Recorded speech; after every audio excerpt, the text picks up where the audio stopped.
Angela here, STRYK TV Video Country. We are in Spring, Texas. Got a great guy here that's going to be playing at Big Texas tonight, Mr. Aaron Watson. Yes. Hi. Wow, good to see you. Good and to I be got here. I got my sidekick here, Awesome. Brian Ring. Man, we're just so thrilled to have you on Well, STRYK TV. I'm thrilled to be here. Yeah, thanks for having me. Hi, thanks for being here. And let's talk a little bit about your album, The Underdog. Yep. How did it come about? Well, I started, the whole process of working on a record, and after Real Good Time came out, we had a lot of success from Real Good Time. We wanted to step it up a notch, and just improve everything across the board, from the songs to the melody to the music to the live show. And I had been working on this song for my two little boys, Jake and Jack, and it was called The Underdog. And when I started kind of thinking about the concept of the record, that's the title that just jumped out at me, because that kind of describes my career. And we've always kind of done things a little differently than the mainstream country music world. We've always stayed independent. Staying independent's let me focus on my family and the things that I think matter most in life, and maybe not going, maybe had we gone the major label route, we may be selling more records and more tickets, but God's really blessed me with where I'm at, and I think I'm right where God wants me to be, and we wanted to find a producer that could really capture what we're about, and we decided to work with Keith Stegall, and Keith's name speaks for itself. He's done all the Alan Jackson records, and Zach Brown and George Jones, and probably even the Beatles. Or Aaron Watson. Aaron Watson. Hey, Yeah, Aaron Watson. You can't go wrong with that. Yeah. So right. That's yeah. But so working with Keith was really an honor, and I felt like just his name alone pushed me to be better, work harder, at honing in on what I was striving for, and it pushed me to write some better songs, and he taught me a lot. Like I think I'm more excited about the records to come than I am the Underdog, because because I learned a lot. It's really it's been fun to be this far into my career, and to feel like I'm just getting started. Oh wow! I mean, every song's great. I mean, what's your favorite? Actually, to be honest with you, I'd say it's Underdog. And the reason is because of what it says, the underdog. Yeah. I want the guy, I want to pull for the guy in last place. I want to pull the underdog, the one that they wouldn't expect, So I always tell them, don't look at the person, look at their heart, look at their inside, look what their true meaning is. That's right. Yeah. And we all have our underdog story. Yes. There's, maybe there's those certain few that don't. Maybe like, you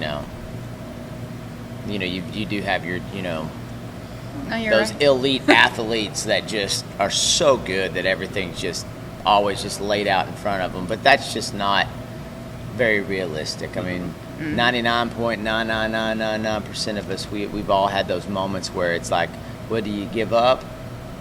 Or, you keep fighting. And it was fun when we were out on the road doing all the CD release shows and in-store signings. I took my boys with me a lot, and one of the first ones we bought all the Rockies. And we watched that. That was our Underdog theme movie. But it's been neat for me to be able to teach them lessons in life through this record. Yes. And I'm like, hey, listen, you know what? You boys are more important than the country music business.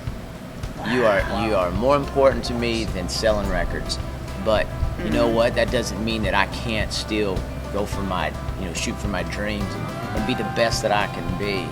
And it's like, okay, well, I don't exactly have all the assets at my fingertips that some of these mainstream labels or artists have, like a Luke Bryan or this guy or this guy or this guy. I can't leverage radio. I can't do this. I can't do that. But you know what? I can work hard, and I can out hustle them, and I can just push myself to be the best that I can be. And, you know, my theory over the next, you know, my next 5 years is I want to outright them. There you go. That's our new motto. Let's just outright the competition and just push myself to be the best rider that I can be. And, you know, and it's, I take all these things, and I mean, it's like Jack had his game, you know, last night, and Jack's my middle boy, and, you know, he got up there his first at bat, and he hit one in the outfield in the gap, got a double. You know, second at bat, he struck out. And he was a little bummed about it. I was like, dude, it happens. I said, you got to shake that off. You got to get back in there and help your team, you know. And it's just, it's that kind of mentality of believing in yourself and in anything you do. Not to cut you off, but Oh, the best yeah. part that I like about you Oh, yeah. is Yeah, that definitely. God.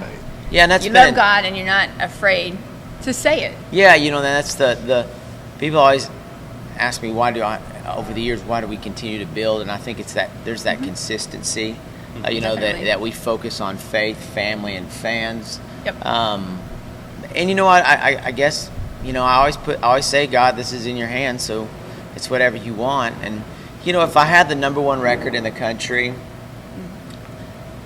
and I was on a major label, you know, of course I could thank God. You know, but I've also got a multi-billion-dollar corporation forcing people to listen and love me. But when an independent artist that has a very limited budget, I mean, when a guy like me has the #1 record in all of country music and they say it's never been done before. Billboard. Yeah. You're talking about Billboard. Yeah, on Billboard, charts. on country Number Billboard, one. #1. When something like that happens, there's no one that you can point to except for him. And I tell people, they're like, how in the world did you do that?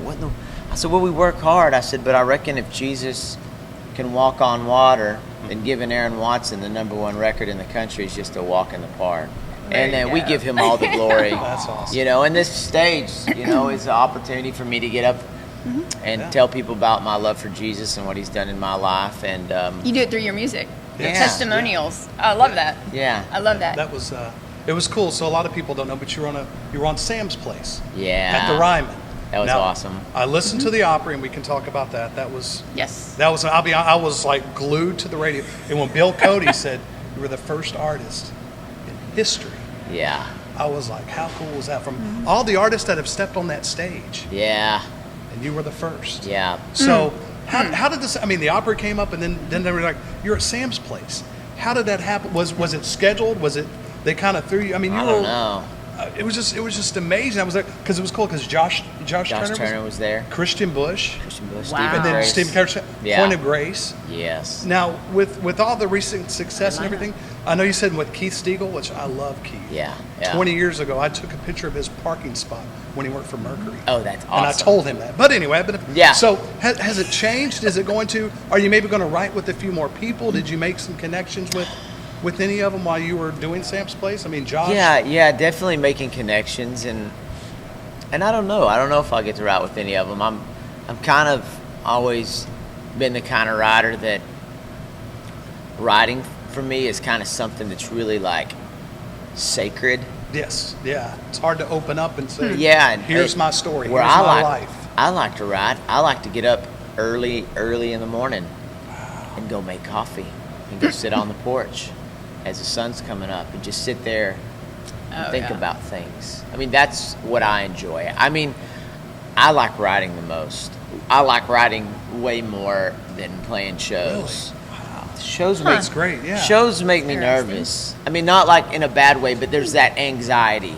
There's Yes. always that, you know, well, you have to do this by this by this. I need you here by this time. And it's all these things. It turns into kind of work. Yes. But writing is the part that's like, That's your. it's just That's your me. passion. Yeah, So that's my golf.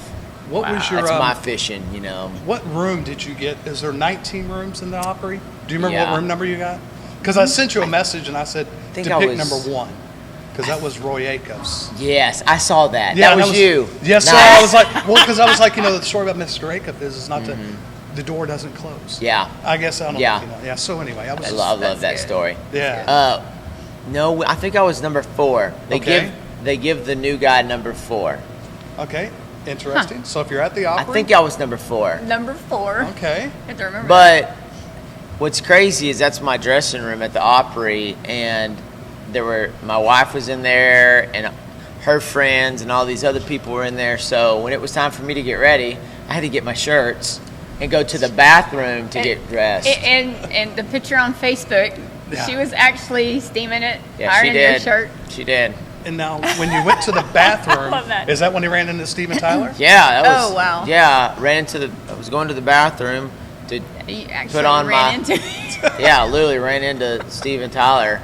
Wow. From Aerosmith, and apparently he's recording a new country record, which is pretty par for the course, old mainstream country. They're going. That's funny. Going to be interesting. So Guy, I mean, you were raised in Amarillo on your dad's record collection. Oh yeah. From the Beatles, the classic country, the Beach Boys, and then you got your mama. Yeah. She had to get you in church. Yep, get she you did. Singing. She still does. Wow. And then you had your mom and dad. They were celebrating the 40th anniversary of the Opry. I bet that was a great feeling. It was. It was a special night. There's not too many things that get me emotional. Well, I'm emotional. My wife says I cry like a girl. But there's not too many things. We need to edit that part. Sorry about that. No. Hey, I'm over That's it. A real man. I used to have pride. I have no pride now. I'm done. I have no pride. But there's not too many shows that have just made me go, this is something that I'll remember the rest of my life. Mm-hmm. There's been those shows like when my boys come out on the road with me and they're playing and singing with me, and I'm enjoying it for myself. That's good. So many times I'm up there, I'm trying to make sure that the crowd's enjoying it. But that Opry it was a very special evening for me, and I got out there and sang the first song, and I don't even know if anybody knows this, but I'm not used to plugging in my guitar because I have a wireless pack. And on the other 150 shows. I just got in there right off the bat, and I just started strumming away. And about halfway through the song, I look down and I see the chord, and I'm like, oops. Well, I didn't plug in my guitar. So I waited till they went to guitar solo, and I went, I just, kind of played it off. And but it was a special evening. After that first song, all day long, people have been asking me, what do you think it's going to feel like to get up there and step in that circle? And I just, I can't remember. I said something like, 15 years, 12 albums, 2,000 shows to get in this circle, and it was well worth the wait. And having mom and dad there, I'm almost lost it when I saw mom. My old voice started getting pretty shaky because she just had big old tears coming down, and I was like, Don't you do that to me, lady. You talk about the string connection there. I could feel it. I could feel it. it. And but probably one of the coolest things was my wife Kimberly was just right there. She didn't want to sit in the back pews. She wanted to be right in front of me, and it was pretty. I don't blame her. It was pretty special. I sang her the whole song. I actually kind of forgot that there was 5,000 other people there because I was just singing to her. But it was pretty neat. Aww. So the songs, when you talk about the songs, we talk about the Underdog, Freight Train, the latest single. So that's what you opened the show with. Yeah. So your very first song was Freight Train. I thought, man, this is rocking. And then of course you played That Look. And did you kind of plan it that way because you knew she was going to be there, and you thought, I got to get there, I got to get warmed up, and then. Well, I just kind of wanted to give. You have 3 songs, and I just wanted to give the Opry a little taste of what we do. Yeah. And it's like, we're a country band, but I'll put my band up against any rock band. Yes. I mean, we will. Right. We get on that stage, and we are ready to kick out the footlights. It sounded amazing. And I had John, Dan, and Damien with me, and the rest of those guys was the Opry House Band, and they were awesome. Yeah. And nice. they came. The piano player came up to me and he said, "Hey, I just want to let you know we have thoroughly enjoyed learning your songs." Wow. And that's probably a first. That meant a lot to me. And then after, and then of course, so we played Freight Train. And Freight Train, if you listen to the lyrics, it's really a song to my wife as well. Mm-hmm. And it's a song about me being on the stage and her being far away. And this is just part of what I do. She knows this is she would never tell me not to do this. She knew when she married me, like, this is me. And that's just kind of my song to her. And then I of course I sang her That Look. Yeah. And then I had to just, then I had to end on a note where people, I wanted the last note to be about something more than me. And that's where I shared my testimony and all that Jesus has done for me and my wife through the loss of our daughter, Julia Grace, and being able to, God answering prayers and just, getting us through some tough times and just a little, some people would call them coincidences, but they're not. They were just divine intervention, answered prayers, and, being able to write that song for Lane Frost's mom. And so it was neat. It was the awesome feeling when I was done, because everybody's like, are you excited? And I'm like, listen, I grew up being a baseball player. Do you celebrate the win during the middle of the game? I was like, we will, and I will enjoy this once I am off that stage. And I did. As soon as I got off the stage, a lady that works for Charlie Daniels came up to me and she said, I just wanted you to know that Charlie stood here the whole time and watched your entire show, and he wanted me to tell you that he was thoroughly impressed. And I just was like staring at her. Whoa. Wow. And she's like, hello. Wow. Oh my goodness. I mean, people were like, were you the best thing is people were like, were you flipping out over Steven Tyler being there? And I was like, Aaron Watson doesn't flip out over Steven Tyler. Aaron Watson flips out over Merle Haggard. Okay? There we go. One of your influences. Or Dolly Parton. Yes. Aaron Watson does not flip out. But Steven Tyler was such a nice guy. No. I'm just wow. Yeah, maybe. Yeah, maybe. You gotta have George Jones, George Strait. You gotta have all those guys. I love the Georges. I don't want to break you off, but on your single, Freight Train, tell everybody where they can get it. I know your website. AaronWatson.com, iTunes. CD Baby. CD Baby. Everything. I don't know where to get it. I got a lot of them at my house, in the garage. Right. But iTunes has been huge for us.